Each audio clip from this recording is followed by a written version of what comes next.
So let me ask you. The other night I was watching Raw. Actually, before we came out here on one of the cable channels, and I want to ask you a question because this really stuck in my craw. And I've heard numerous comics say this, white comedians, but specifically Bill Burr. They think it's hacky when black guys, comedians, always do the, I'm a white guy, so I talk like this, which I've seen Mark Curry do specifically. And a lot of them have done it. I'm white, and, I'm uptight, and I wear my pants up here, and I have a stick in my ass, and I walk really, I'm a white guy, yeah. You think that's hacky? It's hacky in the sense it's no longer original. Everybody can do that. But I see white guys make fun of other white guys with that same voice. I was going to say, because then Eddie Murphy's a hack. No, he's not a hack. Because on Raw, that's what he did. But everybody wasn't doing it back then. Now every comic that wants to do a white guy, it's like again when we go back to Richard Pryor, he didn't do just the voice. He's done that voice, but when he was talking about Italians. Remember he said, and he gave him a real Italian, that guy's voice. But Richard did do that. Yeah. But I'll give Richard. He started. But he's like mother. How does he just say motherfucker? Motherfucker. No. Oh. No, because he does this, the Italian dude. Oh, the fucking kid, the motherfucker, the guy. The white joke, yeah. No, but the white guy goes, Southern bitch. Oh, right. Well, he had a whole bit about how white guys curse. But it's not about just like I have a stick in my ass. I'm this. Right. It was original, and so I think that's what they're saying is they're looking for. Give me an original white guy. Like, give me give me a new version of that. Like Dave's white guy. Okay. Yeah. Right. That's original. Right. It's a different take. I mean, listen, when I heard and Bill wasn't on the show at the time, but when I was listening to Opie and Anthony was bitching about that, and Patrice goes, "But that's how y'all talk." Well, it's funny. Some of y'all talk like that. It's funny when white guys notice that other people think that they all sound the same. Right. And they think that they're individual. Right. I mean, it's been the other way forever. Right. So it's kind of funny. But no, I think as a comedian, though, I think we're looking for something. We're always supposed to be putting something in our own voice. Like you just said, perfect example is Chappelle, to do him in a different way. So, yeah. We're pretty much there. God, I got we didn't even cover Comedy Store Part 3. I still got a couple things here for 2. Shit. Did you see Eleanor? That's in it right now. Yeah. Okay. Dude, Eleanor should do. I wish she could do her own documentary because she. Oh, I'm sure she the secret she has. I was watching things in there, and Tara was watching it with me, mm-hmm. and I'm like, oh, I have some background on this. Listen, I had a little bit of a, self-indulgent moment when they were interviewing Felicia Michaels, the comedian, female comedian. If you looked over her right shoulder, my picture was I could see my out of focus picture. But I was like, this is Comedy Store in the shot. And my name's on the back of the building. Why the brother in the back? But yeah, my name's on the building and my picture's on the wall, so I feel a little anointed. Well, before we sign off then, why don't we talk about, you got passed by Mitzi. But you know what?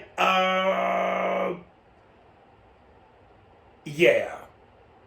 But I think that's because I was a novelty. I was not to say I wasn't funny or didn't earn it, but I was so young. I was 17. Oh, wow, 17, that's different. A young Negro, 17. She didn't say Negro. No, don't. Jews have enough problems right now. We don't need to. Yeah, but you know what? And that's when you came along, her health, and she was really no longer. I came along at a time where she wasn't grooming motherfuckers no more. No, she passed me, but it wasn't like I was Letterman, Richard, Yakov Smirnoff, Rodriguez. I didn't come up under the You wing. came up in the 90s. Yeah. And that was that's the dark time that they're talking about when you get to episode. Right. And so you got to see that firsthand. But you were young, so it had to be really different because you were leaving. Well, not only that, I'm gonna be honest. I heard of the legendary Comedy Store, but I was too young. I didn't know the history. I didn't even Is know. your name on the building? Mine? Yeah. You goddamn right. Where is it on the building? It's in the back, up near the belly room. Okay. But I didn't know till I got there and I saw the pictures. God damn, there was a history. Yeah. I didn't know what it was. I just was like, yeah, I'm at the Comedy Store. So I had no idea about that shit. But yeah, you were. That was what was cool when I talked to Eleanor. Mm-hmm. Like she has all the background like on you being there. Right. So that was cool. You know, I'll probably, as we discuss the Comedy Store, I'll probably bring up Eleanor quite a few times because she is this. She wasn't a comedian. She is now. But she worked there for almost 20 years as a cocktail waitress. Right. So, she wasn't someone that anybody looked at. Oh, she got to hear everything because it wasn't like a comedian was saying bad things about another comedian. The comedian was telling bad things about another comedian to the cocktail waitress, not to another comedian. Not necessarily that they were just saying bad things, but she got all the real.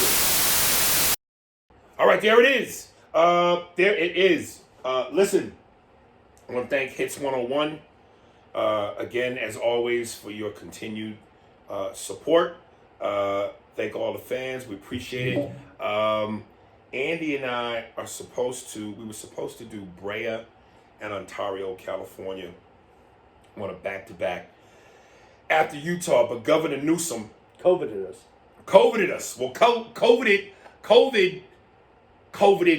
Governor Newsom, who COVIDed us. Yeah. Something like that. We're suffering from COVID, just not from the virus. Yes. So saying that to say, we will not be on the road. We got 2 weeks off, but Andy is going to come to LA and we're going to knock out some more shit at the crib. And baby moms ain't there. The kids ain't there. I found me an official medicinal cannabis spot to where I now legally buy my shit. So we may indulge in some gummies, some chewables, some chocolates. I won't do a bunch of it because last time. You had the I was stroke mouth. So yeah, baby, it's gonna be a doozle. Hey, and just to remind all the Hits 101 listeners, you can catch our Thursday episodes by going to your favorite podcast platform and downloading Spears and Steinberg podcast. Yes.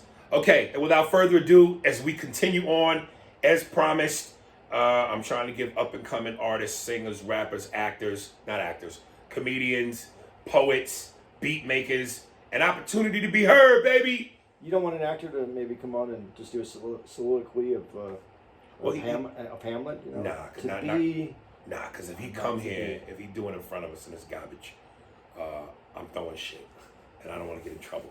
So he'd have to email me that bullshit. Okay, so this is from Ra the Great. And he says, my name is Ra the Great, and the name of the song is called Keep It Home, a hood anthem that gives you and your hood a sense of pride. Keep It Home is a track to remind others that it's not always about where you at, but where you from. Thanks for the opportunity. Hopefully my song is good enough to make your podcast. Yeah, nigga, you paid me. Did he get his IG? You know what? I'm going to tell you something, dog. This $10 a lot of money shit is not just read emails. Y'all motherfuckers don't listen, man. I can't tell you how much and I'm a stickler for detail.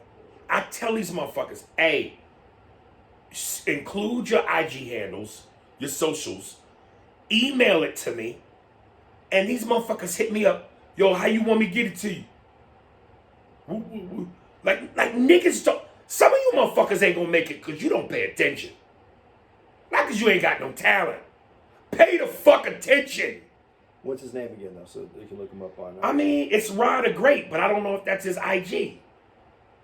All right. So, yeah, if you like his shit, try to find the motherfucker. So I'm downloading it now. Here we go. It's called. What I say it was called? Keep it home, nigga. That's what I tell my bitches.